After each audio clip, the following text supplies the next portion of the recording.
welcome to another edition of the SportSport. And we are back. We got the full crew in the house. That is what it's all about. The Yankees, out of any team in the league, are the best equipped to handle a blow like this. I think there is a higher power at play here. He's due law of averages. That dude is the ultimate scrub. It's trash. Yeah. Every person you have in there is fucking trash. Next game, you're going to see a big performance. You can see it in the end of the game, and I'm just totally stoked and excited for this.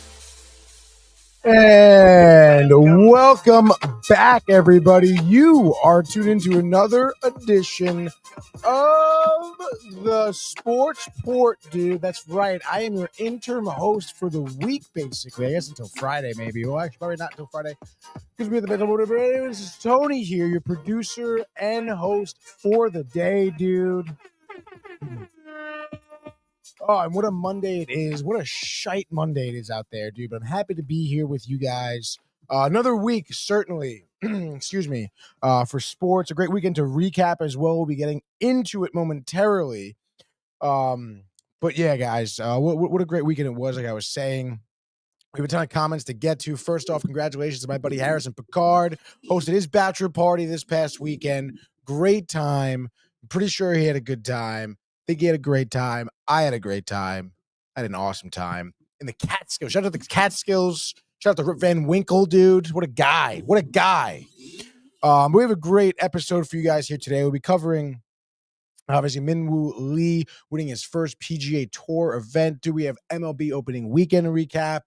Some March Madness. The Final Four is set now. And, of course, we'll be touching upon some hockey as well. Somewhat of I would say, a disappointing weekend for the Rangers. As well as some other teams around the NHL. But first off, let's get to some comments here, baby. We have quite a few off rip. Let's see what's going on here. Brian Barnaby in the house. Obviously, Brian's on assignment this week. But obviously hyped 9 about the Yankees. Big weekend they had. Let's effing go Yankees. He says the Bats, 14 home runs over the course of the weekend. 9 on Saturday. Michael Buck says, morning, fellas. Shout out to Josh B. Dude, had some contact with each other overnight last night. Whoa. How's my number one DTV buddy, a.k.a. Barnes, doing? He's not here, dude. I was watching the Gaming Corner, the one I was there for last night. I was laughing my ass off. Yes, that was a great time. No doubt about that, Michael. I'm Brian Barnaby. Don't get tight, Michael. Currently about to take off to Salt Lake City, Utah. The conference, dude. Yes, the shingles, the roofing. Brian, you should have seen the shingles in the house we were visiting this weekend. You would have been appalled, dude. Definitely need a little replacement. That's for sure. Tough, the Catskills, the weather, the snow, dude. Naturally, I'm sure a lot of Airbnbs being rented out, right? So probably a lot of destruction, dude. Josh says, yo, fam, what is going to be Monday? What a fun day on the course yesterday, he says. I guess I got some golf in yesterday, dude. Michael Buck, that's right, Brian, Jersey, the golf, 11:30 tee time, dude. Buck is saying, oh, nice. How long are you going to be in Utah for? All week, dude. Josh B hyped up for Buckta. Josh B, how'd you golf, dude? Let me know. Ernie comes in with the dude. And then Josh B says, solo Tony, hype for that. My mother, good morning, Anthony. And Carlton Best in the house. Glad that I had a nice weekend. With I believe that is the money emoji flying away, dude. Listen, I would have loved to have worked some lacrosse or whatever it was this weekend for Fairfield. I always have a good time. But obviously the plans, the Catskills, dude, the drinking, the food, the money being spent. Yes, dude. But it's obviously well worth spent on a buddy like Harrison, dude. Josh B says he stunk as usual. LOL. I'm sure Brian did better. Well, it's early in the season, Josh B. You have a lot of time, I guess, to kind of get into the swing of things. I'm sure you'll be looking like Min-Woo Lee, like no time, dude. But boy, I think yesterday was a pretty good day, I think, too, right, for golf in terms of weather. It was tough. Saturday, we had rain in the Catskills. Definitely put it a huge damper because obviously huge house, many rooms. Ernie with the beep beep, Josh. Love that, dude.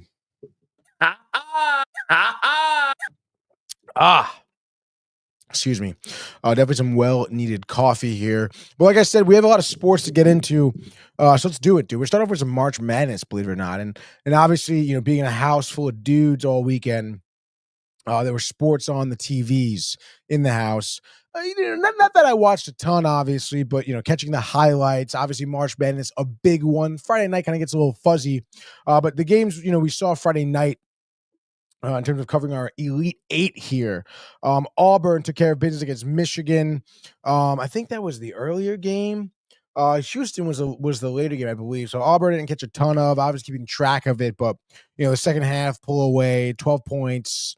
More in the second half than Michigan. They're already down by half. So you had Wolf there with 20 points, 6 rebounds for Michigan. But that was not enough. And you had Pettiford heats up towards the end there with back-to-back buckets, but Broom was a big name there. 22 points, 16 rebounds, the double right there. You gotta like that. A lot of people are talking about Broom being pretty high in terms of where he can go post college. Obviously, when you think about the senior maybe declaring for the draft, I don't know how that works, but the 6'10", 240 forward here obviously did some damage for Auburn as they advance here. Michigan State, Ole Miss. Oh, that was a tough one, dude. Obviously, Ole Miss, the Rebels becoming somewhat of a cult following around Downtime. The tough loss, 73-70 here, being outscored in the second half after, leading by 2 going into halftime. Obviously, that's pretty tough. You had Jace Richardson, a big contributor there for the Michigan State Spartans. He dropped 20 points, 4 for 6 from 3. So obviously, the 3 ball being a big factor there. The Rebels just really didn't have it down the stretch. It's tough, dude. You look at some of the team stats here. What could they have done better? I guess just shooting in general, shooting 40%. Michigan shot 50% from the field, which is pretty tough, dude. So, obviously, great season, I guess, for Ole Miss. Tough. I would have liked to see the Rebels go on further, but still, you got to be happy, I guess, for Michigan State. But they're probably going to get knocked out. We'll get to that. And then you had, Kentucky dropping, dude, 65-78 to Tennessee. Tennessee really taking care of business, dude. Ziegler, 18 points, 10 assists there. And that was just, kind of late game. I guess somewhat Kentucky, someone had a better half, but they kind of made it close, I guess, from what I remember. But it was first half, and then they led by like 12 or something, Tennessee, right? I'm trying to see. Let's see. 10, 12, 13, 14 points, dude. 15 points. By 15 at half, which is obviously a pretty tough deficit to come down to. The game of the night for me, I guess, was Houston versus Purdue. Again, another team here. I was kind of pulling for Purdue, dude. I'm not going to lie. The Boilermakers, obviously a little bit of the underdog there. One plays the 4, Houston. And Purdue, to be honest, had it. Again, they led by half, by 2 going into halftime. They came out second half, still firing. But obviously Houston just keeping it close. And then that big play towards the end on the inbound. And I don't know, man. I guess that's, March Madness, college players, you make mental mistakes.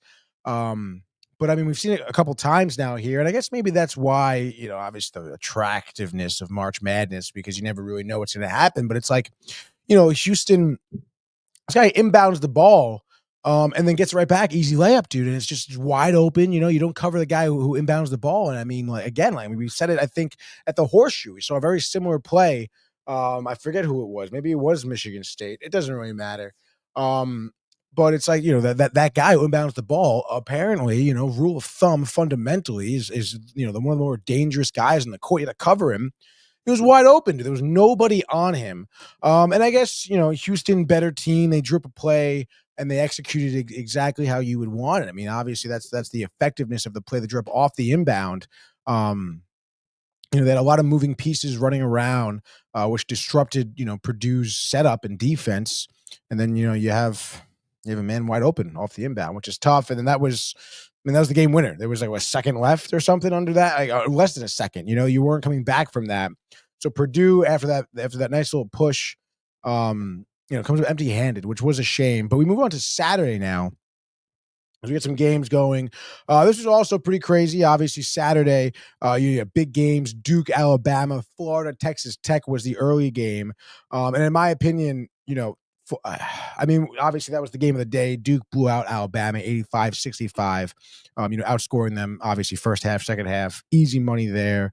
Cooper Flag, I was saying Cooper Rush. Cooper Flag, yes, great job. Favorited, great Duke, okay. So again, that's kind of lost a little bit of luster in terms of that game for me. But the Florida game was great. Texas Tech, goes into half down by 3. But then at one point in the second half, I think leads by 10, dude. You had Williams contributing significantly, 23 points, 3 steals in the day. But then I don't know. I mean, it's just obviously Florida, the one playing the 3 here. Florida really, kind of kicked it into high gear in the end there. I think they outscored. I think, but in the last like 10 minutes, they outscored Texas Tech like 18-4, or maybe it was the last 5 minutes, something like that. Like again, those last few minutes, where at one point, like I said, Texas Tech was leading by 10, kind of looked like, like 5 minutes left. Oh shit, dude! Like Florida maybe getting knocked out here. People were disappointed in the house. People were tight, dude. But then Florida just comes back with a roaring fashion, ends up beating Texas Tech here by 5. So obviously that goes to show, I guess not only the talent, but just the resiliency on this roster. I mentioned Clayton, 30 points. Martin had 10. You had Thomas Haw off the bench with 20. Obviously, great contributor there. And again, I mean, when it came down to it in crunch time, they absolutely killed it, dude. I mean, the Red Raiders, obviously, tip your hats to them. Who had Texas Tech going this far? Not many, dude. So Florida moves on. I mentioned Duke moving on. Brian Barnaby here says Duke destined to stand alone amongst the quarter of number 1 seeds. That's right, Brian. First time since 2009. We have a Final Four or 1 seeds, dude. Clayton once played for Richard at Iona, he says. All right, there we go, dude. So obviously well coached. Brian Barnaby came to talk Yankees. Ernie says, what's up to Barnes, dude? Yes, dude. Dude. In any case, we have the Final Four set. You have Auburn taking on Florida. That'll be on the 5th here. 6:09 p.m., Brian. And then on the 5th as well, you have Duke playing Houston at 8:49, Brian. Both games here on CBS. So far, Florida is at -2.5. Duke -4.5. Like I said, first time since 2009, we have all these 1 seeds in here for the Final Four, which, obviously begs a lot of the question, in terms of March Madness, how much madness there's been, really. I guess really Texas Tech, obviously upset for St. John's, but still people, obviously you do Monday morning quarterback, whatever, but people, not for that, the St. John's loss, it's like, a lot of people, I guess, had that, St. John's maybe not necessarily winning, maybe over here we're just kind of bogged down by all the Big East talk, being so close to the city, being in Connecticut with UConn. Damn, this coffee's good. But in any case, I don't know. I mean, I guess you guys let me know. Phone lines are open. They are hot. 646-285-1259. You can call in, dudes. Let me know. I mean, obviously, let me know how your bracket went. Let me know what you think about all these ones being the Final Four. Does that make for a better bracket, better March Madness? Like, is a lot of people are talking about how these NIL deals, the transfer portal, are kind of like, killing these smaller market teams, which is tough. And it's creating, I guess, more of a, top heavy, I guess, divisions, conferences, more top heavy bracket here, right? With all these ones, I'd love to get some input from some people. I mean, do we want to see 16? Do we need to see that, dude? So, I don't know. Let me know what you guys think. I mean, I personally, I enjoy, honestly, the higher seeds. I think being in the tournament, yes, maybe there's not as much madness and the upsets, whatever. But I mean, you want all the best players playing for the best teams, playing other best teams around, the NCAA. I think it creates for, a great Final Four, a great, final matchup, hopefully too. I know that, Brian does say that, Duke favored standalone. I mean, it does really tend, I guess, to trend in that direction, I suppose, the way Duke has been playing. But I mean, don't knock out Georgia. I mean, obviously Texas Tech was a 3 seed. They were kind of on somewhat of a Cinderella run of their own, I guess. But I guess you still can't count them out for that late game push. Brian Barnaby says, I think it's great for the Final Four, but the lead into it isn't as exciting with limited double-digit seeds.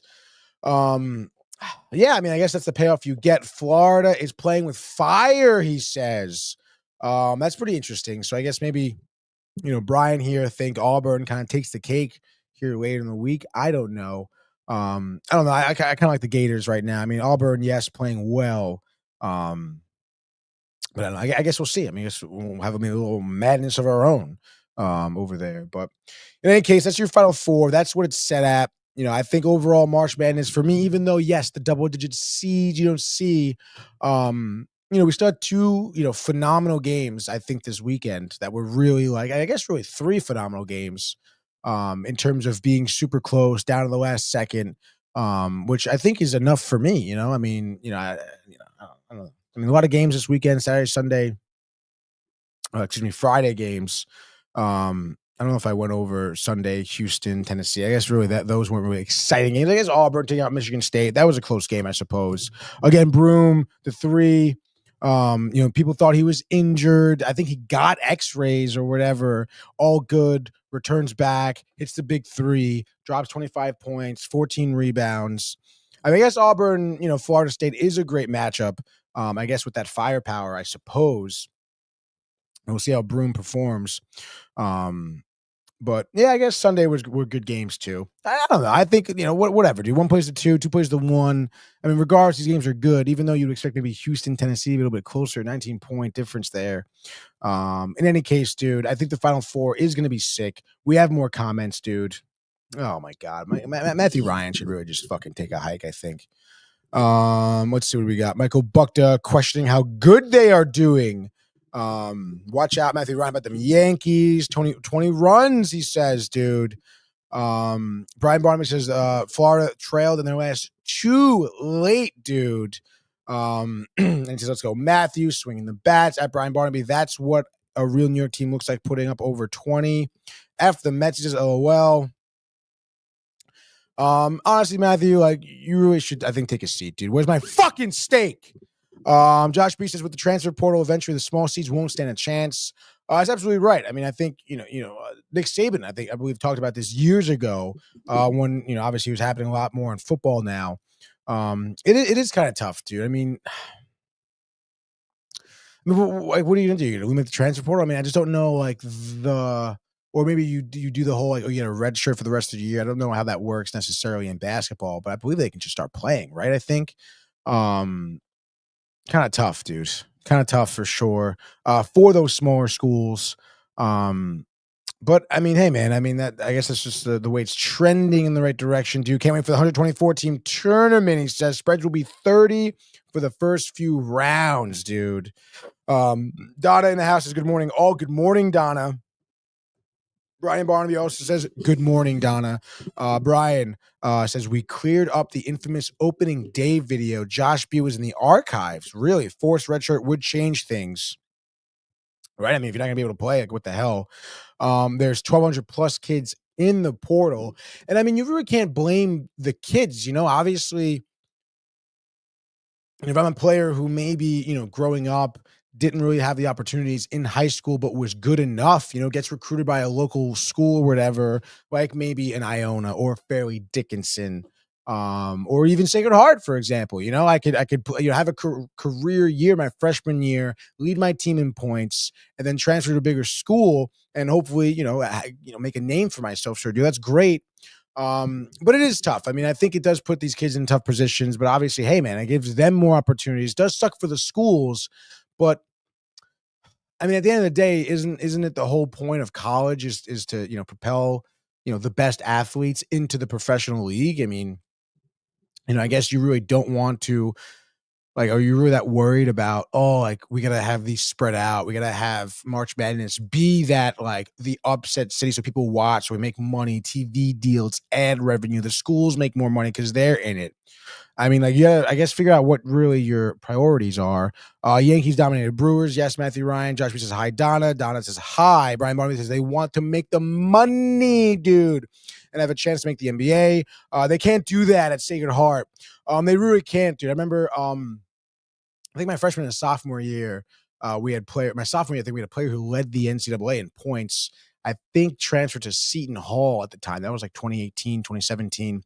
My freshman year, same deal. Our leading scorer transferred. I think my later years, our leading scorer transferred to Tennessee. Happened literally every year. Like the best player just ended up transferring to bigger school. Matthew Ryan says bingo about the money or make the tournament. Education is dead, Brian says. Unless Tony is teaching. Thank you, Brian. And then, Matthew Ryan talking shit about Juan Soto. It's actually funny because he's the only one really doing well in the Mets right now. So in terms of hitting anyway, Matthew Ryan can take a fucking seat. Do it with my fucking steak, Matthew. Thank you, dude. Thank you, Matthew. Mail me the steak. Freeze it. Omaha Steaks, dude. They have a great service. Send me a steak. I don't even care. Don't even take me out anymore. Get me a steak, dude. And we'll make a new bet. We'll make a new bet this year, dude. Okay? In any case, Brian, that's basically it for March Madness. Obviously not going to get into a ton right now in terms of previewing. We'll probably do that more so on Thursday, the big weekend, Saturday. I meant, we did that already. But I guess if I had an early prediction, give me Florida, late, push, whatever, win by 3. I don't know. And then I imagine Duke maybe like I would say 9. But it's probably closer than that. I would say maybe a 5-point win. So they cover that spread right now. But that's just like your early predictions. We'll dive more deeper in later in the week, dude. But I guess for now, let's move on. I know Brian is clamoring. I don't know how much more time we have with Brian, but I would imagine the plane, but sometimes the Wi-Fi on the plane, pretty shoddy, 3,000 feet. I don't know, dude. But let's go now to the world of Major League Baseball.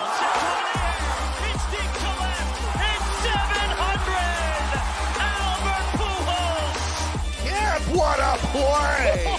Drop it. Yep. And Alonso cracks one. The Mets win the ball game. Out of sight. And it works at 100 miles an hour. 14 strikeout. Drove deep to left field. There it goes. See ya. Yankees win. You're welcome, okay? And by the way, happy birthday, Ernie, dude. He wants me to sing him a happy birthday. I mean, I guess I could, dude. And I'm not really much of a singer, Ernie. I'm sorry, dude. If you want, later on today, I can dress up as Marilyn Monroe, come over to your house, and then I can really sing you a nice happy birthday song. Really do it right, dude, Happy birthday, Mr. Ernie. Brian Barney wants to hear that, dude. Josh B, happy birthday, Ernie, dude. Matthew Ryan wants me to admit the Mets suck, which I won't. Brian Barney says full flight, haven't taken off yet. Comp beer and wine, dude. There we go. That's what I'm talking about. I would imagine because of the haze, you don't take off right now, I guess. It is kind of foggy out there. And it's fucking hot, though. Let me tell you, dude. Matthew Ryan wants to hear it. One time, Tony, the Mets suck and overrated. See, you know what? How like just it really is getting kind of out of hand here. Because obviously the Mets are not off as we are in the world of baseball. Here we get to the Yankees probably first when we get to the Mets talk, because they had the bigger weekend, obviously. But full flight. I see what he's saying. Overbooked. Michael Buck to call him for the monogamy of the boarding process, dude. Yeah, maybe they could be convincing people, hey, listen, we overbooked. Take this money. We'll get you on the next one, dude. That's tough, dude. But in terms of Matthew Ryan, I mean, listen, dude, obviously, yes, Mets, not off to a hot start. They're 1-2 right now in their first set, in the first 3-game series here. And mind you, against the Astros, who are a good team. I know, you lost Bregman. Altuve's in the outfield right now. But they hit really well. They pitched really well as well. So, I mean, whatever, dude. Like, obviously it sucks. It's not the start you want. But for me to sit here after one series and say they're overrated is ridiculous. Say that they suck is also ridiculous. I mean, not for nothing. They got off to a slow start last year, one of the worst starts I've ever seen the Mets have ever, and they made it the championship series. Lindor got off to a horrible start last year, and he was second in the NL MVP race. Okay, he was second behind only, I don't know, like one of the best players in baseball ever. Okay, dude. So like, sit the fuck down, and shut the fuck up. All right. And we're gonna talk about the Yankees right now. So, I mean, you can chime in if you want there, but just, make it sound good, dude. Just make it like reasonable. I can have a conversation with you. Yankees off Friday, obviously. So they took the diamond on, let's just get this going. Yanks sweep the opening weekend. Big sweep. I think, honestly, one of the hotter starts I've seen out of any team, let alone just the Yankees. Saturday, you had I think franchise record-breaking 9 home runs as they beat the Brewers 22-9. So gave up 9 runs. That's fine, dude. Obviously, big storyline here. Nestor Cortez, obviously former Yankee legend, pitching for the Brewers, opening weekend, game 2, the start. Gives up 4 home runs in the first inning. His final line is 2 innings pitched, 6 hits, 8 runs, 8 earned runs, 5 walks, 2 strikeouts, and 5 home runs, dude. You have Goldschmidt, Bellinger, Judge, Wells, all homering in the first inning. You had a homer by Volpe in the second, dude. That was it for Nestor Cortez, dude. Is he DFA'd? I think I saw him that he gets DFA'd. Nestor Cortez, dude. Nestor Cortez, 3 straight, whatever, shines 3, didn't throw the ball good. Yep, obviously. Yeah, I guess maybe not yet, dude, but probably will be. I don't know, dude. Absolute disaster for him. You feel horrible, dude. You feel absolutely horrible. And then Matthew Ryan says, blah, blah. Where's my fucking steak? Franchise record, yes. 9. Judge 3 homers in the game. Real team dominating. 8 ribbies for Judge. Brian Barnaby might be shook from the World Series. Possibly, honestly. Even though that would be kind of crazy if that is it. They did a tribute video and he gave up 5 homers. LOL. Not DFA'd. Maybe down the line, dude. If he keeps pitching like that, obviously. And it is, I guess, in terms of his story, it is a little sad because, his come up was windy, a lot of ups and downs in his career, getting cut from the Yankees. He was in the Orioles minor league, right? Goes back to the Yankees and makes, obviously the roster, gets some starts, looks dialed, looks like it could be this, again, a kind of a cult following, the stash, the shimmy, the off-speed pitches, dude. But obviously, I mean, that shtick just didn't last, I mean, I don't know what to tell you. I mean, I guess, at the time, maybe people just didn't know his tendencies and stuff like that. Then people kind of catch on. Then the shtick gets old, and then you get popped. Once he gets injured, just hasn't found it. Been years now, dude. And obviously, yes, we do know the big spot in the World Series, under the pressure, under the lights. It's not good for him, but obviously, in terms of the Yankees, I mean, that is, you really can't, draw it up better than that. I mean, 20-9. Whoever was cutting that highlight on MLB Network was probably tight, dude. You had Max Fried, 4 2/3. But see, again, you had some shoddy defense behind him. Volpe with an error, I believe, right in the field. He goes 4 2/3. Those 94 pitches. Struggled with some control, 2 walks, 4 Ks, 7 hits. But 6 runs, only 2 of them were earned because of the errors committed behind him. So, I mean, again, no errors behind him. He can probably get through 5 2/3, 6 innings, definitely lasts a little bit longer there. So obviously tough opening start for Max Fried here. But I mean, hey, he'll figure it out. Hopefully the defense behind him figures it out as well. That's obviously, you think of, speaking of the World Series, the scouting report on the Yankees was bad defense. So, I mean, those are things you really have to tighten up, especially in the infield. You can't be giving up like infield hits and shit like that and having throwing errors in the infield. Not great. Brian Barnaby says the best thing about this start is the whole lineup is hitting, not just a couple of guys. Absolutely. I mean, you mentioned Wells having a tremendous opening weekend. Obviously, Goldschmidt also steal Brian Barnaby's draft here, having a solid opening weekend. Bellinger contributing, Jazz contributing, Volpe contributing, obviously Judge. And yes, this is all without Stanton. Blip on the radar, Brian says, I don't know. I'm not rating on anyone's parade here. But again, the bad defense is the scouting report. I would be, again, tighten it up. Other than Dominguez, everyone else is solid with the glove. Yes, I guess you can say maybe, Volpe had an error. We've seen a couple from him last season. Again, I'm just obviously thinking ahead here in terms of postseason World Series. You got to be perfect. In any case, we'll move on now to the Yankees game on Sunday, which was also a great game. Lots of offense. They put another double-digit 12 spot here on the Brewers. They win 12-3. Again, they scored 4 home runs, right? Yes, at 13 over the weekend.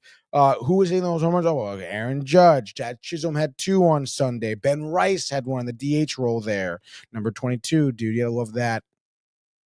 And again, you're pitching, Savali started for the Brewers. Give me a break. He lasted 3 innings. Marcus Stroman does get the start for the Yankees. I guess labors through, gets you 4 2/3. It's early in the season. Pitch count, I guess, obviously they have limits on it because it's so early, but 4 2/3, 5 hits, only 1 walk. But still, obviously, it's just about finding those pitches. Does give those 5 hits, 3 earned runs, and only 3 Ks. Does give that home run. I think to Bowers it was, right? I think. Yeah, Bowers the home run. And it's like, whatever, dude. Obviously, the pitching for the most part, the bullpen has been great, I think, for the Yankees. We talked about it, last week. One of the better bullpens, I think. Tim Hill has been great so far. Opening weekend, 2 games, pitching 2 innings over those games. I think has 5 Ks. Mark Leiter, clean. Cruz, Yarborough coming in to close the game out, dude. 1 inning, 1 K, 1 hit, clean. So you love that, dude. Over what was that, 5 pitchers, right? Which seems to be a theme in some of these games. So you have 5 pitchers only giving up 6 hits. And you know what? 5 of those hits came from Stroman. So I would say your bullpen's doing a great job there. Yes, the hitting early and often.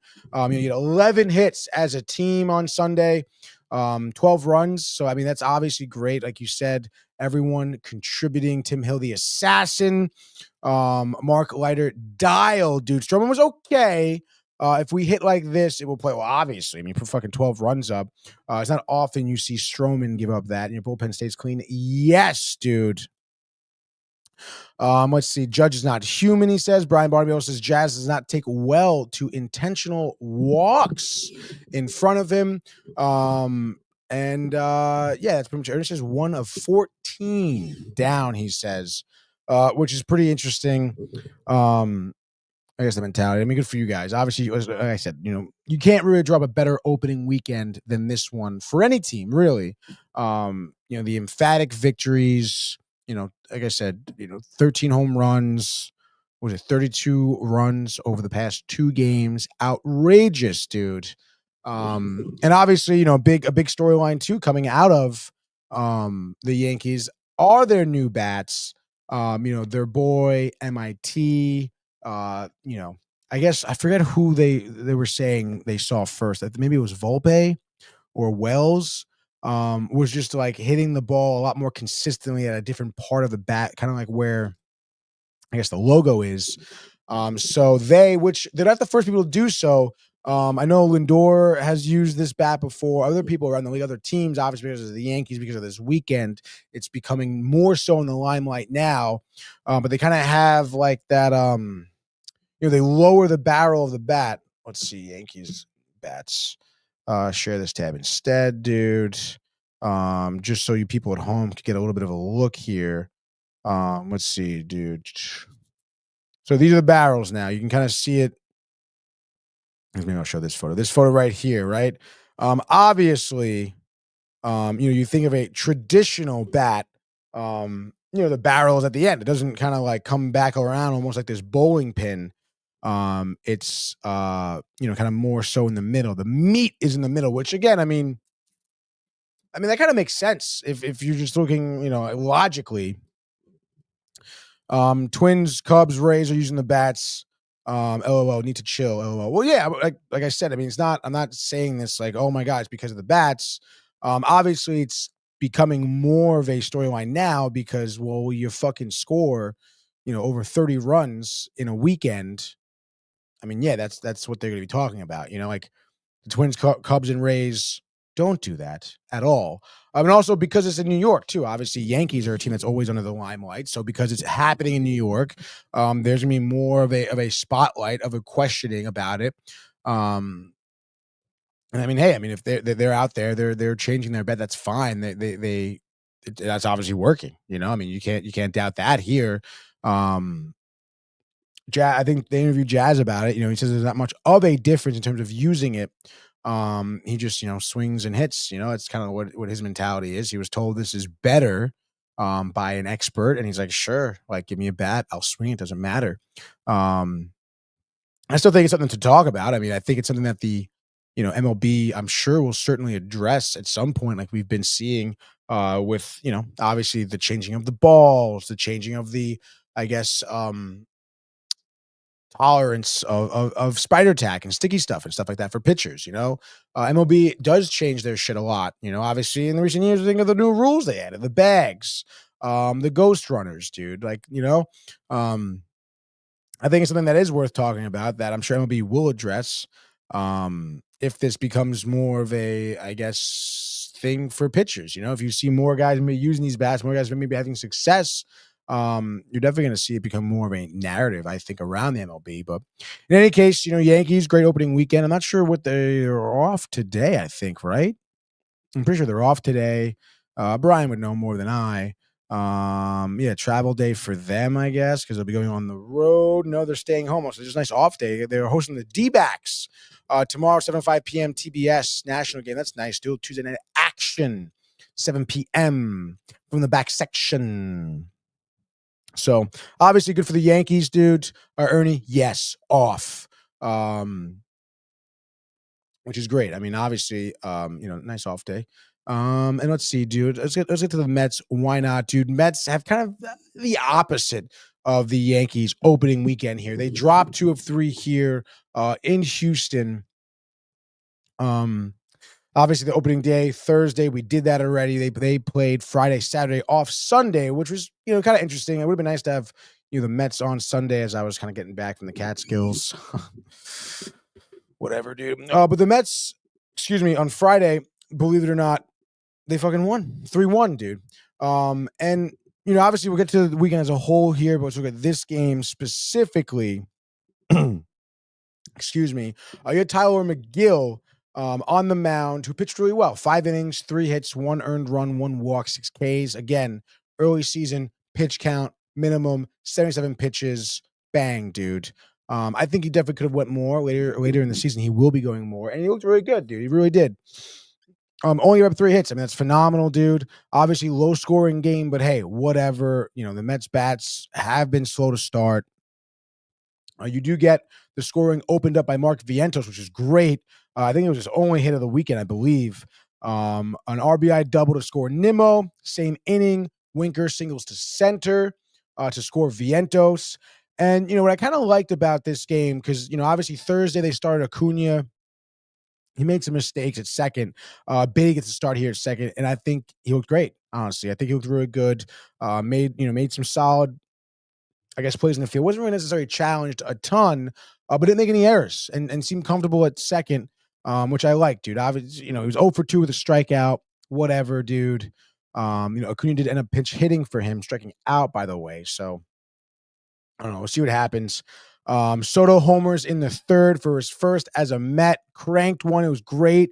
He was, 1 for 3 with a walk and a homer and a strikeout.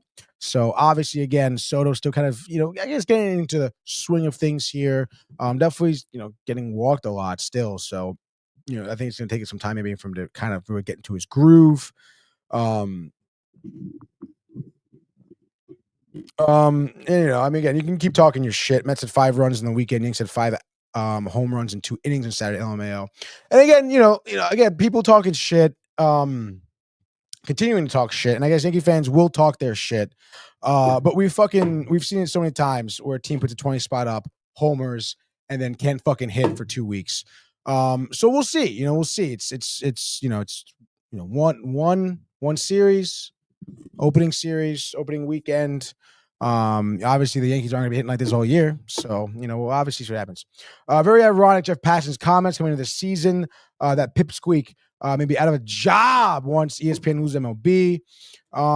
Again, I know, obviously Yankee fans very sensitive to any comments about the Mets and stuff like that, which obviously, yeah, I mean, right now, he is eating his words a little bit, but again, opening season, a ton of season left. And I mean, that is baseball. Anyone who knows ball, Riley Souza, knows the ups and downs of a baseball season, and that's the whole point. That's the whole reason why it's so long, because it is grueling, and your team must stand the test of time. And we'll see eventually what happens. Again, Lindor, worst start to his career last season, second in MVP voting.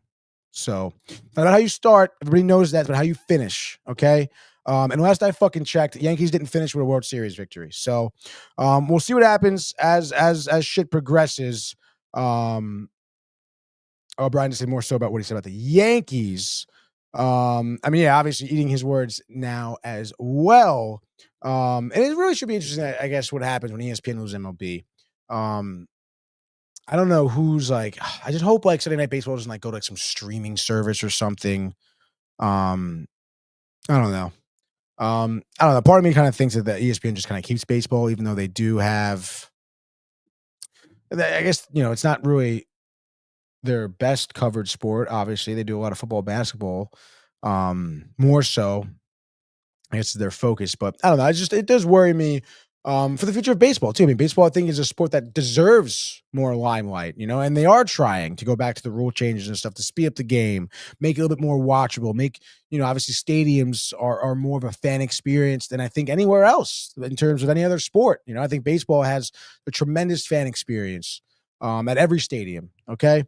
And then Brian here says, I think the Mets will hit, but maybe they need more help from others than they thought. Yeah, I mean, obviously, listen, say what you will about McNeil. The guy has won the batting title. He's out. Alvarez is someone they were kind of banking on having a good year. He's out right now.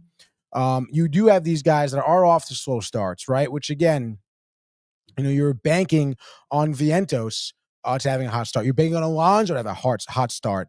Lindor's 0 for 11 this weekend. Between those three players that are three players you have, contributing a lot, there's 2 hits between 3 of them this weekend. So obviously, yeah, these guys aren't batting well right now. But again, like, who am I to, Alonso, shorter leash with him. You're more worried about him. I guess Vientos, the narrative would be like that kind of, great year last season as a young player. Really tough to follow that up. A lot of pressure on you. Typically the year after numbers dip.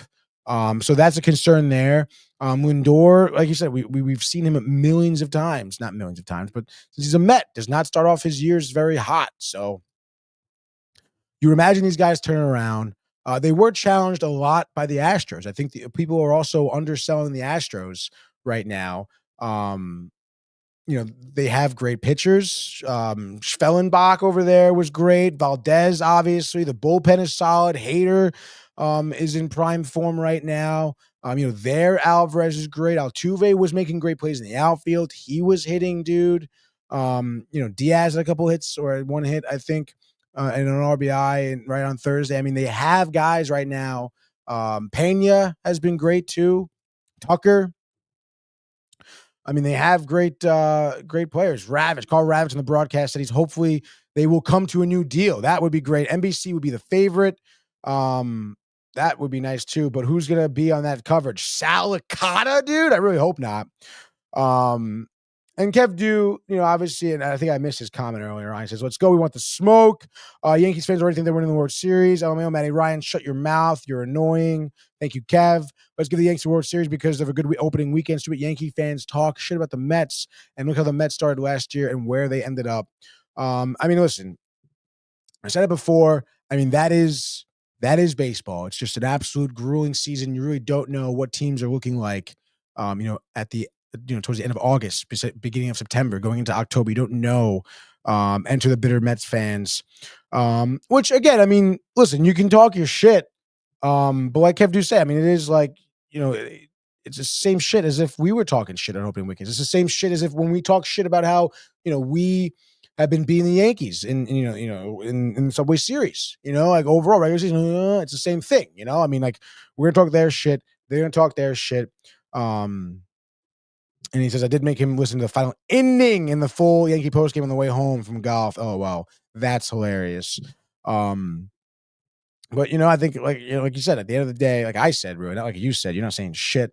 Like I said, it's about how they finish. So, we'll see what happens here. Obviously, Mets, I recapped the win. The loss the following day, not great. Let's see, where do I have that tab? I guess it doesn't really matter here. Saturday played back-to-back here against the Stros. You lose 2-1. Not Schwellenbach. Aaron Getty is the pitcher I was thinking about. Obviously, Schwellenbach. Arrighetti is the pitcher I was thinking about for Houston. He started on Saturday. He pitched really well. 6 innings, 1 earned run, 2 walks, 5 Ks. He's a great pitcher. He was good last season. He's going to be good again this year. All right. Obviously, incredibly low-scoring game here, 2-1. Scoring didn't happen until the 5th inning. Griffin Canning had a very solid start, 5 2/3, 4 hits, 2 earned runs, 2 walks, 4 Ks. The 1 homer he gave up in the 5th to Pena. And then you had Soto, who grounded out to the pitcher, scored Jose Siri in what was a tremendous showing. Not tremendous, I guess. It was a good showing of base running. Again, in the 6th here, you do see, Soto grounds out to Arrighetti. Soto jogs. Arrighetti checks Siri at 3rd. Goes to throw first. I guess is a little lazy, I guess, maybe. Siri takes off, scores the 1 run. And that was the 1 run that the Mets were able to score. It was a 1-run game until the bottom of the 6th, the following inning. Okay.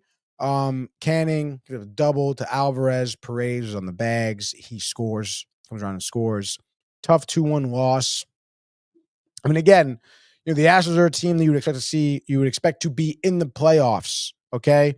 Yes, the bats are not hot right now, but you're losing to a good team, by 1 or 2 runs. I mean, that's, these are obviously toughly fought games. You're 0 for 8 runners in scoring position. Not great. Obviously, again, Soto, the only one who's seemingly able to make contact with the ball, has your 1 hit for the team the whole day. Not great here. And like I said, the top 3 guys, Lindor, Alonso, Vientos, 2 hits between the 3 of them. Lindor, another 0 for day. Not great there. Obviously, Beatty is not getting his bat around right now.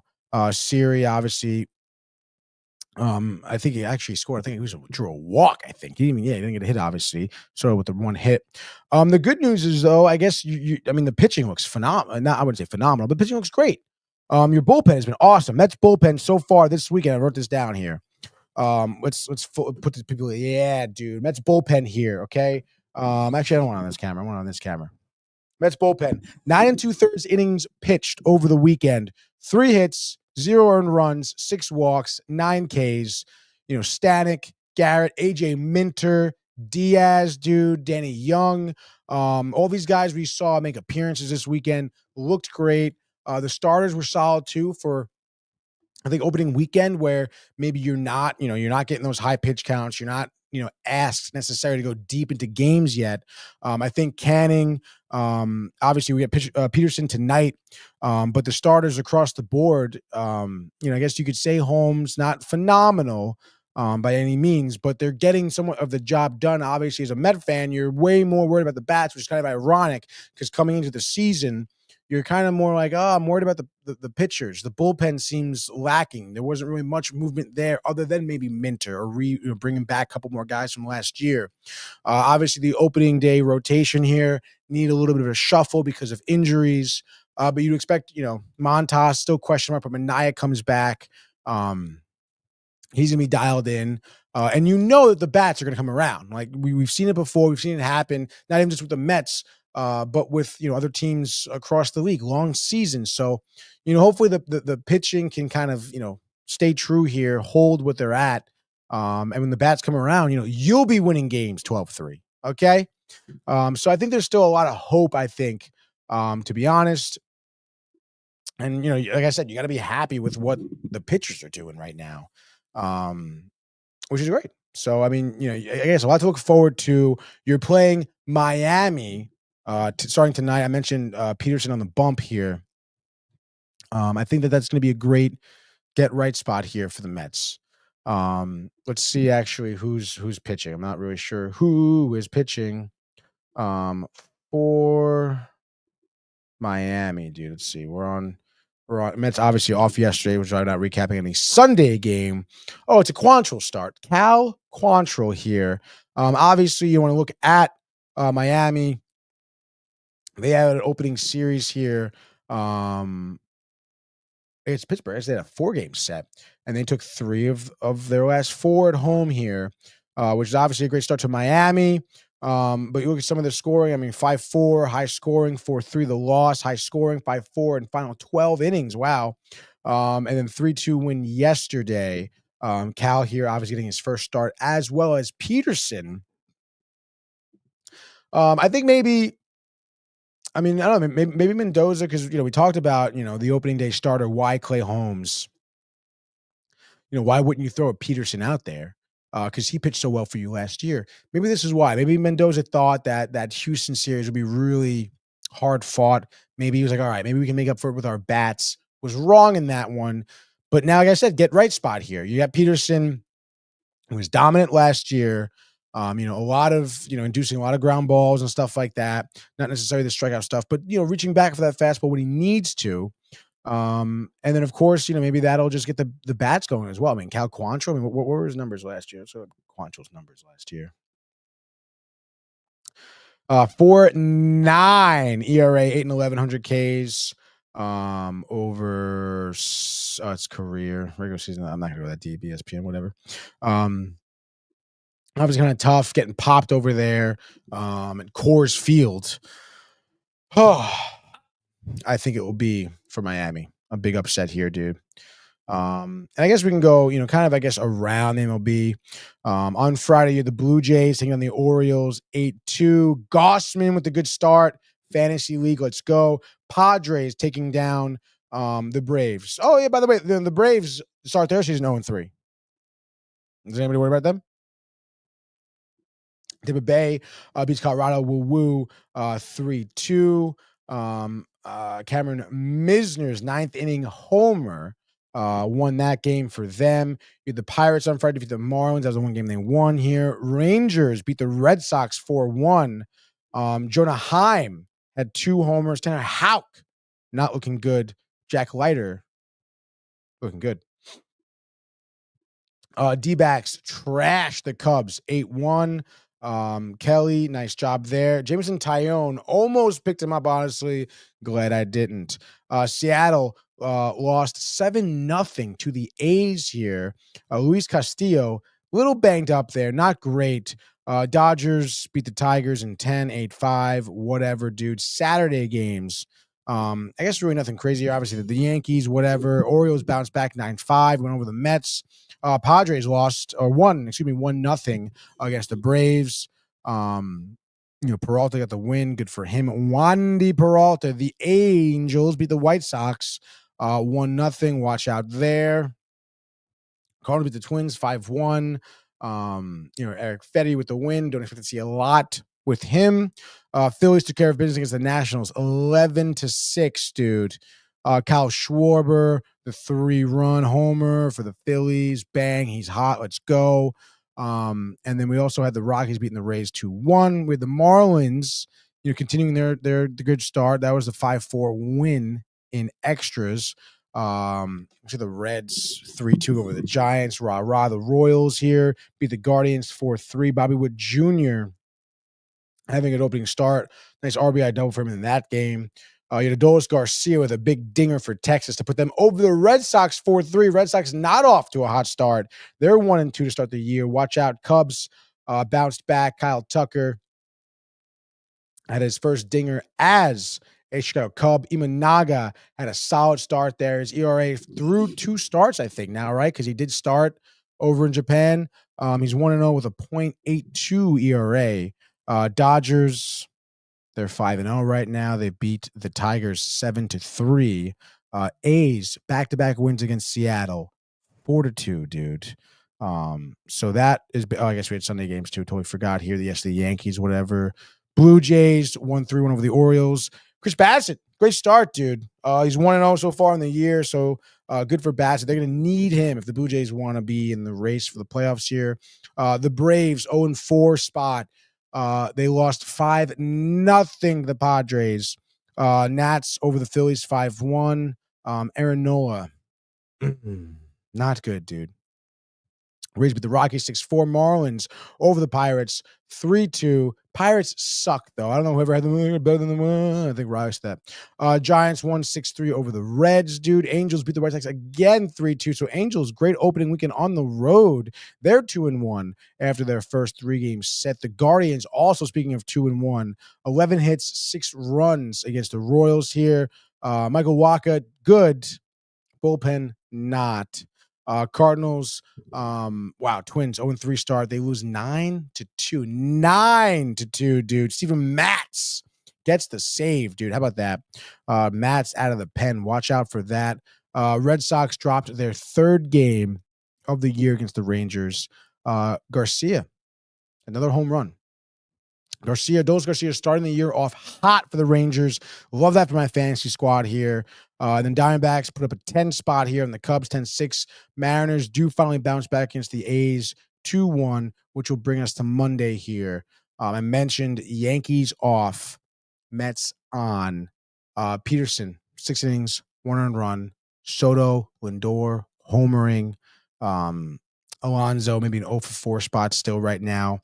Vientos, 2-4 with an RBI double. Mets will win this game 5-2. Bang. Okay. And that's my prediction right there for some MLB action. I think I covered that pretty well, honestly. 0-4 for Atlanta. Screaming the money line Saturday. Haven't heard anything from Riley Souza on the Red Sox. I know. Tough start, dude. Tough start. But hey, obviously, I'm sorry, who'd they play? Texas? I mean, Dos Garcia, the hot start, dude. Yeah, I mean, that's, obviously it's not what you want. You don't want that hot start right there for the other team. Boy, it is boiling in here, dude. So watch out. Watch out. Sorry, write that down.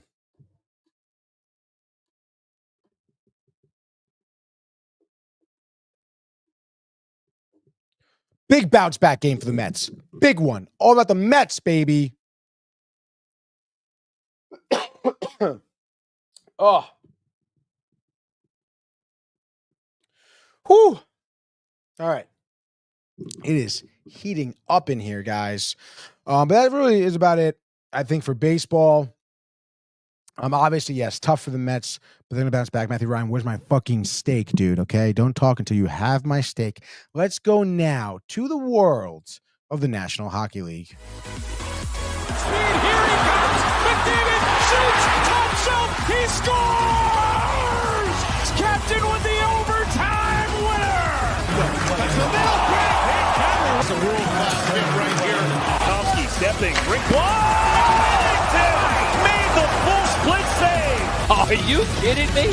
Turn, side of the net, between the legs, and they score! Filthy! David Pastrnak, the silver trophy to the Golden Knights. All right. I can take it. That's right, dude. I mean, I did. I took my hoodie off, dude. It is freaking hot in here. I also opened a couple windows because I'm sweating, dude. We do have a comment off rip here, dude. What can we comment about, dude? No solo grid for Ernie's birthday. Oh my god, dude. I mean, I could try, but I mean, I don't want to look like Riley Souza out here. I really just don't, dude. Not that it would be that bad, but I could just imagine it being ridiculous, dude.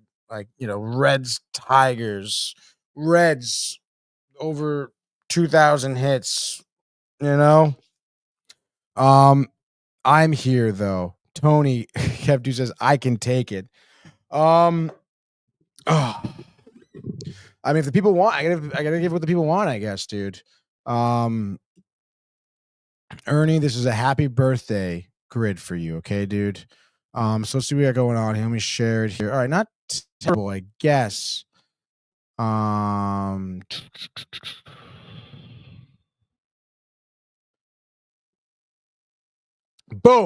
Here we go, dude. Looks like we have Yankees, Sox. We have Yankees, Phillies, which is interesting. Yankees, A's, Giambi. We have White Sox 30 plus home runs. Oh my God, White Sox 30 plus saves, dude. A's 30 plus saves, Phillies 30 plus saves. And then yeah, dude, that's tough. I'm here though. Yeah, I can try to do this by myself here. Let's see, dude. A's 30 plus home run season. Did Damon have one with the A's? He must have, dude. White Sox 30 plus home run season. We can go Jose Abreu. I think he put up a 40 spot, right? I'm not going for. Let's go Jose Abreu. 30 spot. 5%. All right, dude. I'll take that. No birthday, so no grid help, dude. Wow, Ernie playing hardball here. That's all right. Tony will be on his own, dude. The White Sox 30 plus saves is gonna be kind of tough, dude. For me, not gonna lie. 30 plus saves. I don't think I've ever seen that category, to be honest. Out of all the grids Brian and I have done. Let's see what we got going on here.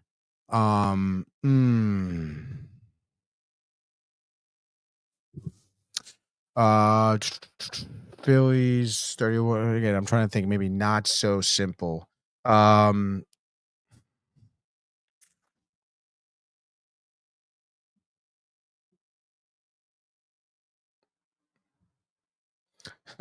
Barnaby says he's Swami Jr.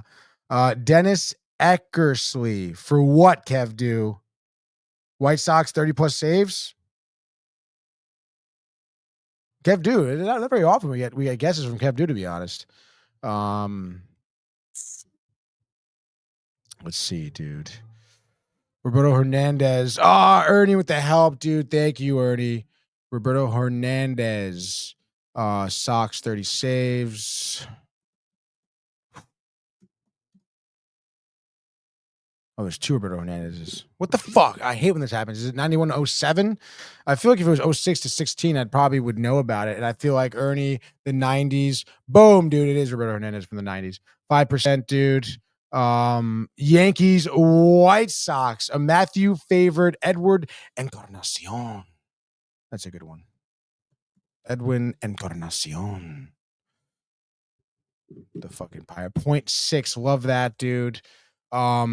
Phillies, I mean, do I just do Schwarber and like hope it's a lower percentage, I guess? I really don't care. A's 30. I guess I'll do Johnny Damon. Did he have 30 with the A's? Could save Damon for Yankees A's.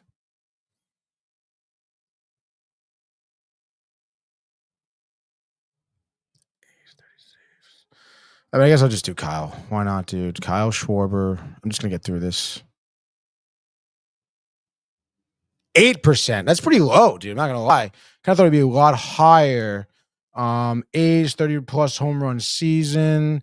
Not Damon, but Phillies. Pat Burrell for Phillies Yankees.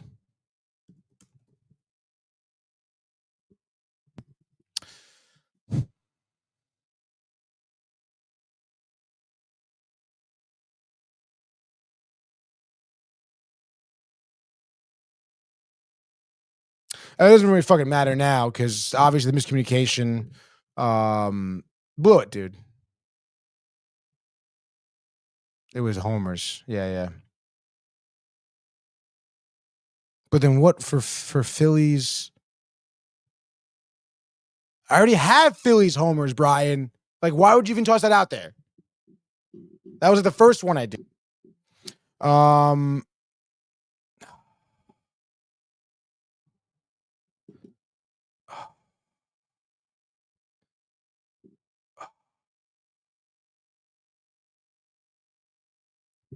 All right.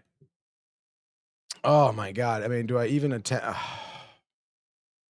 You know, did Damon do? Let's see if Damon even did it for us. Just might as well figure it out. Giant didn't even do it for the A's. Well, all right.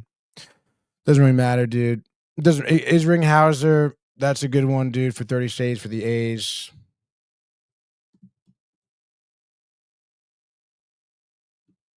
It's a good one. Doesn't really fucking matter, dude. Previous grids. I guess we'll do yesterday's. Oh my God, 100 RBI season batting, played shortstop minimum 1 game. I don't know, man. I think this is we're pushing an hour here. I gotta get through some hockey. Can't do it, dude. Can't do it. That's enough for the grid. A one and done here for Tony.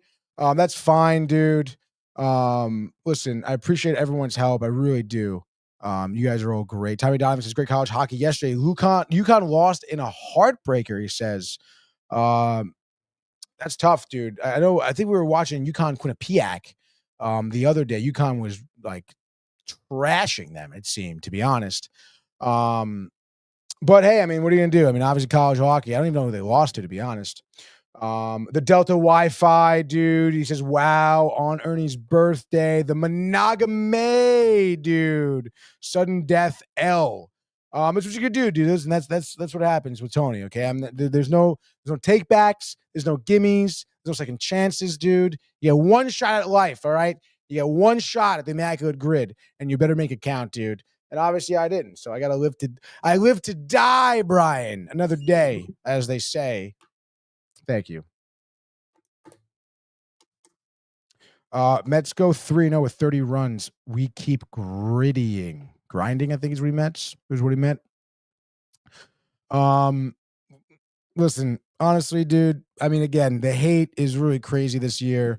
And honestly, if the Mets did do that and we were talking shit, you would be saying the same thing. It'd be the same argument. You guys haven't won since 86. You guys haven't been in the You weren't even in the World Series last year. And it's the same shit without question, Brian says. Who says that? Comcast getting rid of Yes Network as of 12 a.m. tonight, I heard. That kind of sucks. Who the hell is Comcast? That's right, Brian Barney, which is a good thing I don't have that. So it is what it is, dude. We'll go over some Rangers weekend here because it was a tight one, dude. They did have a game Friday, and you think that this was obviously they went 1-1. They lost to the Ducks in overtime. They beat the Sharks here, and it sucks, dude, because obviously at this point of the season, especially because last week they lost to the Kings in a tough one. We went through their schedule and, Ducks, Sharks were wins. We needed the win to get against the Ducks, dude. But they lose, what was it, 6-5, 5-4 in overtime here.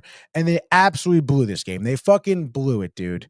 I really don't understand, how bad the offense is at this point. You forced 4. I don't care 4 goals, okay? You were 1 for 7 on the power play. You had 4 power play opportunities in the third period. You had a 5-on-3 opportunity, dude, and you blew it. You couldn't fucking score. Let's not even forget you have a shorthanded goal in the first period, okay? Let's not forget about that, all right? 0 for 4 in the third period on power play. How is your power play so bad? You want some power play stats for you? So far in the season, not even just fucking forget it, okay? All right? 192 power play opportunities for the Rangers this year. 34 goals, okay? That is a 17.7 conversion percentage on the power play. That is good for 27th in the league, dude. What is that? Why is your power play so bad? I really don't get it, dude. And you absolutely blew it, like I said, on Friday because of that, dude. You had the opportunities and you do not capitalize. That is the story of the Rangers. I feel like all year long, I don't understand how your power play is that bad. Put anyone else in the power play. Take everyone off. Take off Panarin. Take off Mika. If Kreider is still on, get him out of there, dude. Put another. I know you were throwing Brodzinski in there, maybe. I just do anything else, dude. Honestly, how do you still put the same guys on the ice? How do you still put the same core on the ice during the power play when they're not converting all year long? You got to change that, dude. That is a Laviolette move. You were 0 for 2 in the third period. The next 2 power plays, mix it up. But you didn't, dude. You didn't mix it up, okay? I really just don't understand. And, of course, the Rangers suck in overtime. They suck in overtime, dude. All right? I think they're 1 for 8 in overtime. They have 7 overtime losses, and they're 1 for 7 in overtime. Maybe 2 for 7 this year, but they suck in OT. And I mean, like your special teams are that bad. Like, how are your special teams that bad? Like, how do you suck in overtime? How do you suck on the power play? And then you have a great penalty kill. You're great when you're down a man, but you're not good when you're up a man or more. And that makes no sense, dude. I would put that entirely, the lack of power play opportunity or power play scoring conversion on the opportunities, huge reason why they lost on Friday. And that's a huge loss, dude. I mean, like I said, we need these wins. You're in your final 9 games now. Final 9, dude. And I mean, not for nothing. Let me close up some tabs here. NHL scores. Sorry, I gotta go back to Friday here. There we go. Yeah. You're tied with Canada right now, 77 points. They have 1 game on you. Ottawa has a game on you. Columbus has 2 games on you, and they're 2 points behind you. So it puts you in a very precarious situation. Columbus, thankfully, 3-6-1 in their last 10. They lost over the weekend. But I mean, you look at Columbus's schedule. They play Nashville next. Nashville sucks, dude. Okay. And then moving down the line, Nashville, Colorado, tough. Toronto, Ottawa, Buffalo, Washington, Philly, New York. Last 2 games of the year, you got teams probably playing for nothing, dude. But obviously, back-to-back games against Washington, against Toronto here, against Colorado, back-to-back games also against Ottawa. That's kind of a tough schedule. Hopefully, they continue to lose. But you need Canada. You need Montreal. You need Montreal to lose some games here. Thankfully, it looks like they're playing the Panthers. Next. I believe that's tomorrow, it says. On April Fool's Day, and then Boston, and then Philly, and then Nashville, Detroit, Ottawa, Toronto, Chicago, Carolina. So not the easiest, but not the hardest, certainly not. Rangers, oh my God, dude. I guess we can get to the Sunday's game too. They do win 6-1 against the Sharks, but that's what the score. The score should have been double that against the Ducks with those power opportunities. Okay. You should have put 10 goals up on the Ducks, honestly. Absolutely ridiculous. Yes, Rangers are great. Panarin, twice in the first. Fox, Trocheck shorthanded, dude, dominating the Sharks. But that's what you should be doing. That's what you should be doing. Okay, dude. I don't know what it is. Is it quick? Is it quick in net? I don't think so. Because, Igor still played a good game. I don't really, it's not, obviously the tough opportunities in front of him. Tommy Donovan here says, honestly, waive Keandre Miller at this point. I'm tired of his defensive zone turnovers. Some of them are so dumb. I absolutely agree. Sign Peralt and give him top 6 minutes. That's another thing too. I mean, obviously Peralt is gonna be someone who's highly touted, someone who can probably just pick up and play in the NHL. But I mean, even Berard, give him some more minutes. Obviously, who else am I thinking of? Who I think deserves more minutes? Not Brodzinski. I was talking to this about Brian. It was Brett Berard. Oh, and Othman too. I mean, Othman. Obviously he has some time to develop here. But what the hell, dude? And honestly, if I'm not for this guy Kubel, didn't we pick him up off waivers or something? You can't bring up somebody else.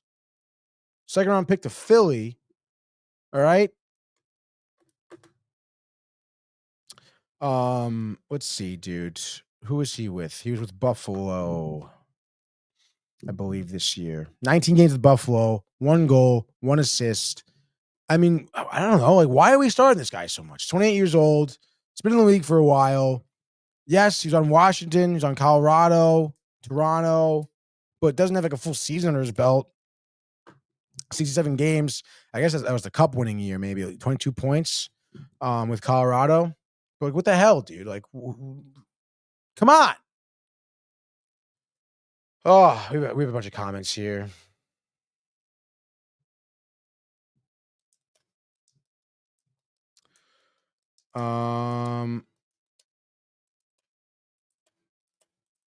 Let's see, dude. Ernie says, no. All preseason, all y'all said we'd not be fine. Some people even said no playoffs. I mean, listen, I didn't say that. I had them winning the division. I think that the AL East is like one of the easier divisions in baseball right now. It is obviously tough because of the Yankees, some injuries. I mean, not having your ace is huge. I'm sure at some point, not having Stanton will catch up. It's not going to be like you're going to win 102 games and you're going to have the division by 25 games in hand. Like it's going to be tough. You're going to get this work all year. Thumbs down to the Mets. Again, the Mets, if you really think the Mets are going to be a bad team, then you just don't know baseball or you just hate the Mets. And yes, anything could happen. Are they going to miss the playoffs? Probably not. And to me, that is what will dictate a good team or not, is if they do make the playoffs. Good teams make playoffs, bad teams don't. That's just the end of the day. Brian Martin says exactly. Lack of respect from the Mets fans. Now Tony says acting like they took over the town. Soto was the answer. Holmes was Cy Young, future Hall of Famer. Listen, Soto still is the answer. He's the one guy getting runs for the Mets right now. So whatever. And then Clay Holmes being Cy Young. I never said that. But I know Yankees fans, when he was in the Yankees, said that. And look at that, dude. Holmes can still do it. So there you go. Brian Barnaby, LOL. Hell, win the Cy Young in the Dubai League before this league. Okay, LMAO.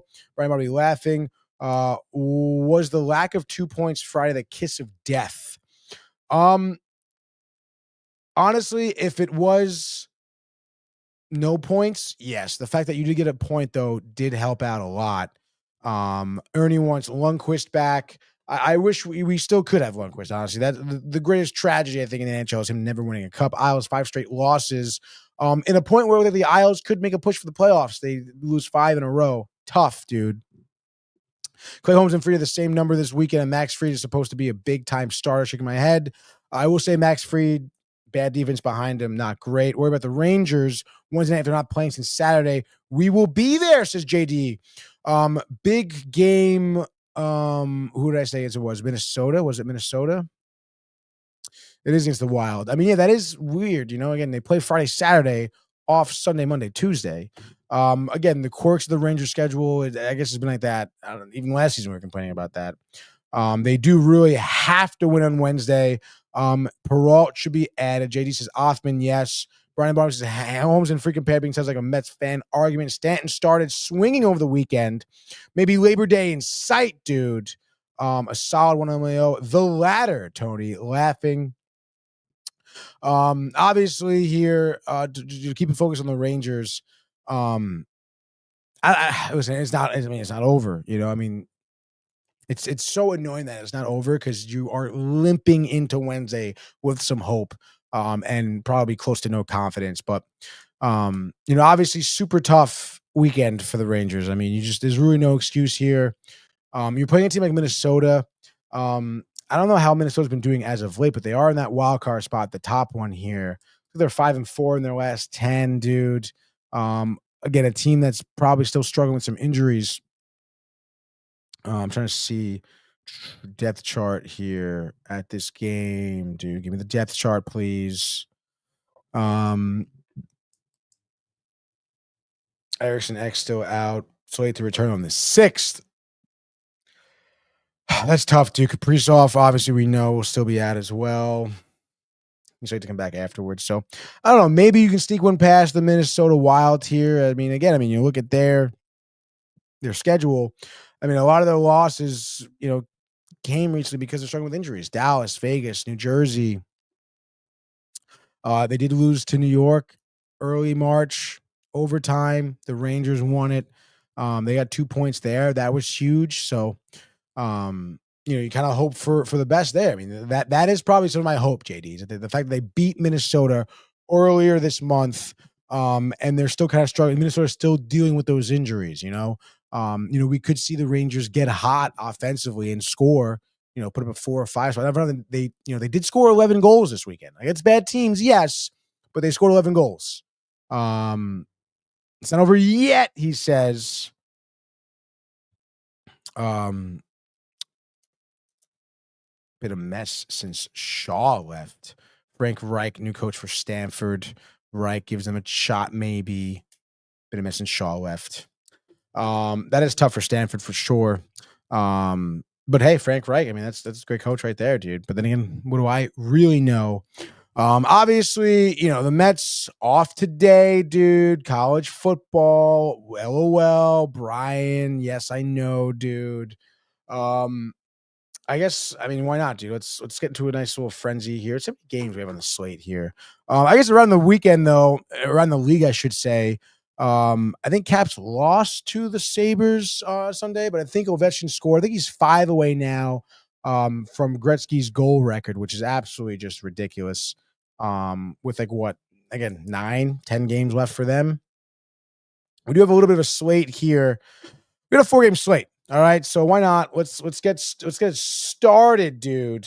We do a nice little frenzy here. Where's my tab? There's my tab. Let's change the overlay too, because you know who it's sponsored by. And let's get started. All right, we got a nice new week, new Monday, a new NHL Frozen Frenzy, baby. I know it's NFL free agency. I'm trying to do everything here. What the fuck, man. This frenzy brought to you by the Hirsch Law Firm, dude. We have a lot of games to get to.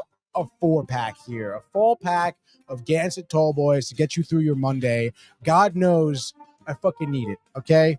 Woke up on Saturday morning with a Bloody Mary, and I wish I could do that every goddamn day.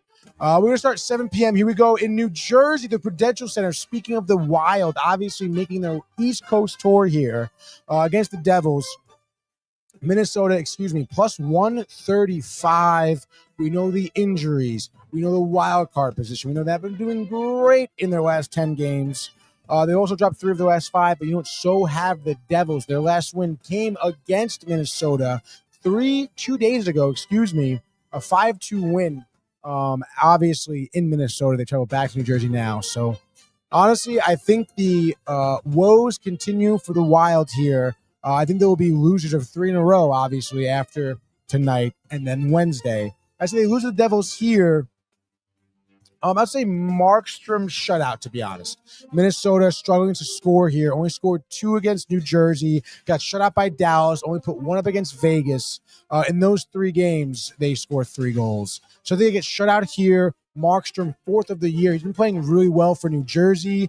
And you know what, dude? I guess give me Heischer and Brott with the 2 goals there. Devils win 2-0. Devils and the under, ladies and gentlemen. Next game, still 7 p.m. Let's go to Philadelphia. Hop, skip, and a jump from the Prudential Center. The Flyers are taking on the Predators here. Washington.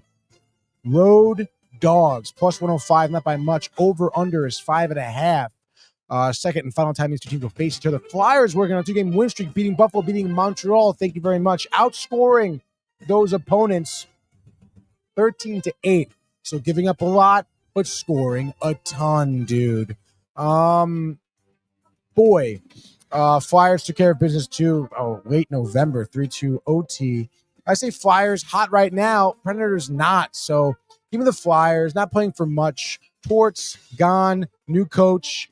Couldn't even tell you who it is though. Flyers winning. I'll say 3-1. No, I'll say 4-2. Flyers in the over. Predators lost 3rd one in a row. Let's move now, I believe, to a 7:30 slot. Nay, 8:30 slot. Let's go to Colorado as the Avs take on the Flames. Okay. Over under here is 5.5. Calgary, the heavy favorites, minus 260. They haven't lost 1 game of the Flames yet, and they just lost to St. Louis 2 days ago to snap a 5-game win streak for them. Flames dropped 2 in a row to Dallas and Edmonton. That game in Edmonton, talk about a battle of Alberta, the fights, the overtime, the tight game, 3-2 here. It's honestly a shame that the Calgary Flames won't be making the playoffs here, and we won't see that matchup in the postseason. Whatever. But Calgary here, I don't know, dude. I mean, I hate to go chalk and everything, but I mean, the Flames are going to be extinguished by the Avalanche. Let's just say that. Colorado 5 spot. Flames, I can see them maybe scoring 2. Nathan McKinnon gets his 110th point on the season, leading the league in points. Avs win this one. I'll say 5-2. Avs and the over. Next game, last game here, 10 p.m. to Seattle, dude. The Kraken take on the Dallas Stars. Dallas minus 165. Over under is going to be at your 6.5 if my computer loads. Internet issues, I guess. I hope the stream is doing all right. 6.5. I am right. You're wrong. Let's go. Stars looking to sweep the regular season series on Dallas. They've outscored them this year 7-1. And you know what, dude? They will continue to outscore them tonight because Dallas is red hot. Winners of 5 in a row, 7-1-2 in their last 10. Only one regulation loss in their last 10 games. Seattle have dropped 4 of their last 5. They are eliminated officially from the playoffs. They're 4-4-2 in their last 10. They're not hot. They're playing for nothing. Capo Caco, the lone goal for Seattle. Dallas puts up 5. Dallas and the under. And right there is your hockey frenzy on this Monday, sponsored by the Hirsch Law Firm. Bang. What great timing with the song, Tony. Whatever, dude. So that was your frenzy. And I guess that's pretty much it, guys, for me. I don't think I really have. Oh, wait, what the fuck, man? Totally forgot because we normally lead off with the PGA. I wanted to end with it with the PGA here. Minwoo Lee gets his first PGA Tour win, wins the Houston Open in emphatic fashion, mind you. What a great tournament this was. Obviously, I did catch a lot of it over the weekend, being in the Catskills. But Minwoo Lee absolutely killed it, dude. Shot a 66, 64, 63, and a 67, rounding out his weekend. Brought him to 20 under. And obviously, your outright leader, dude. I had to make a tremendous putt to save par, by the way, which obviously the putt set him up for the putt par, which was tremendous because if he obviously bogeyed that hole, he would have went down to minus 19. It would have been a 3-player playoff with him, Gary Woodland, and Scotty Scheffler, which would have been amazing. But obviously, huge congratulations to Minwoo Lee. You played very nicely this weekend.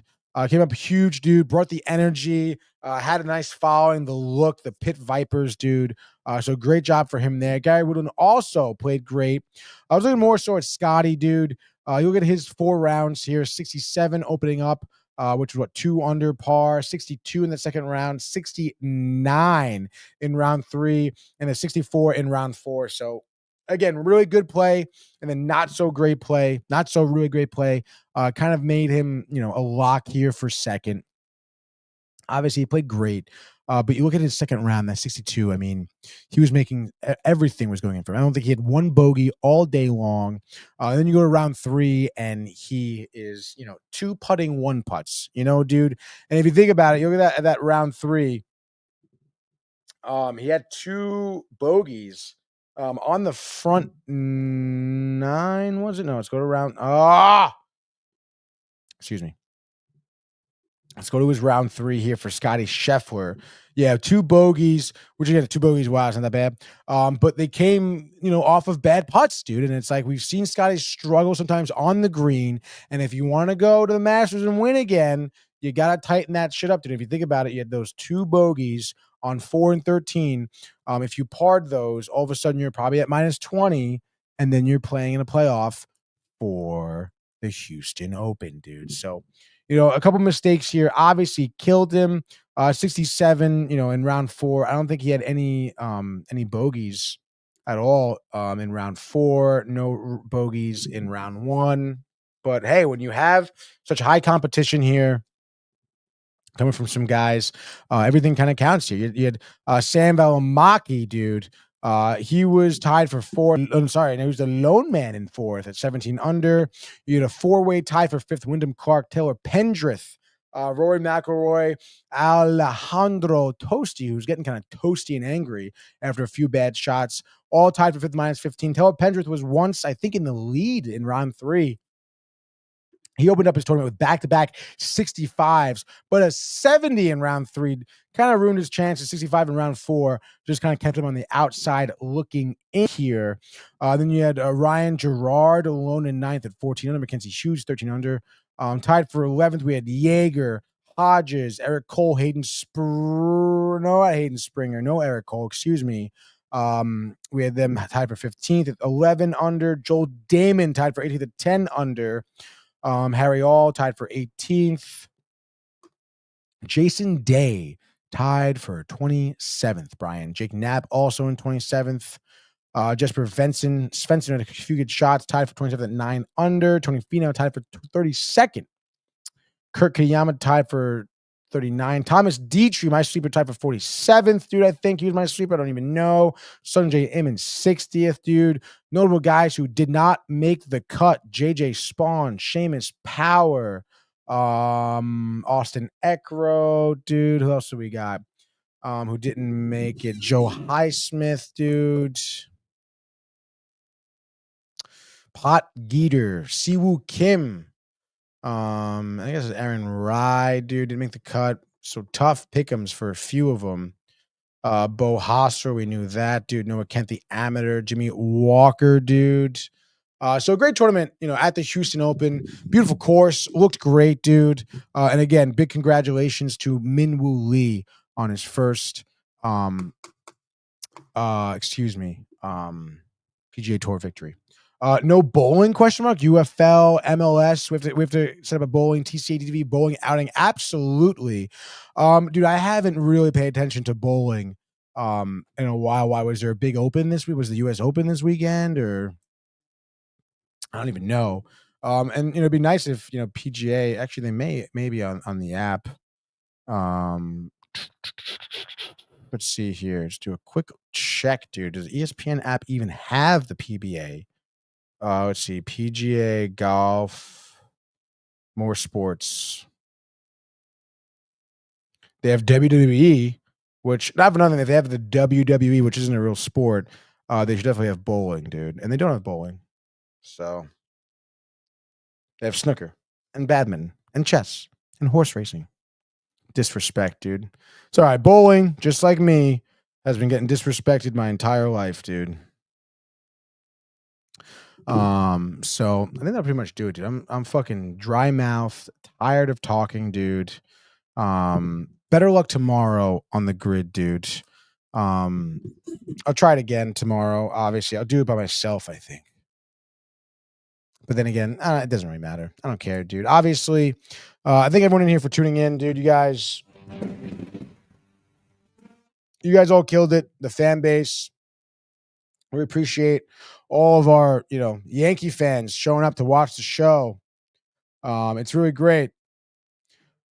No, but really, I want to thank everyone in here for tuning in, for watching me for the past hour and a half. Just, I think it's real quick just check Instagram, because Tommy's always, let's see, Tommy, it's tough, dude, because Instagram comments still have Florida to contend with. Absolutely. Hi, neighbor. Have a Gansett, baby. Absolutely. Would love a Gansett right now, to be honest, dude. But in any case, dude, let's see, dude. I gotta write some notes down. Kind of tough, dude. Doesn't really matter. I want to thank everyone here for tuning in. Monday slate here is pretty clean. From DTV, you probably won't be seeing us again live, dude. So we'll see you back here tomorrow. I'll be back in the saddle on Tuesday. Tomorrow, hosting, producing, doing it all, dude. And I hope you guys tune in tomorrow at 10 a.m. We'll be obviously recapping a Mets bounce back win, and of course previewing wherever the Yankees are going to be.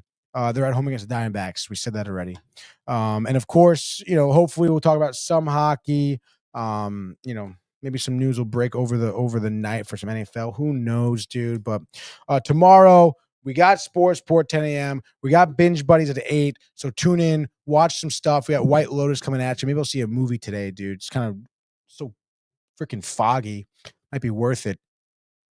But in any case, like I said, thank everyone for tuning in. If you were new here, don't forget that subscription button on YouTube, notifications as well, so you don't really miss a damn thing. If you're watching on Instagram or wherever, really appreciate a follow and a like and a share. It would be awesome. Get more of the word out here about us if you enjoyed it. My mother says, love you, Aunt. Love you too, Mom. Once again, thanks for tuning in. And I guess we will see you Mañana. Mm-hmm.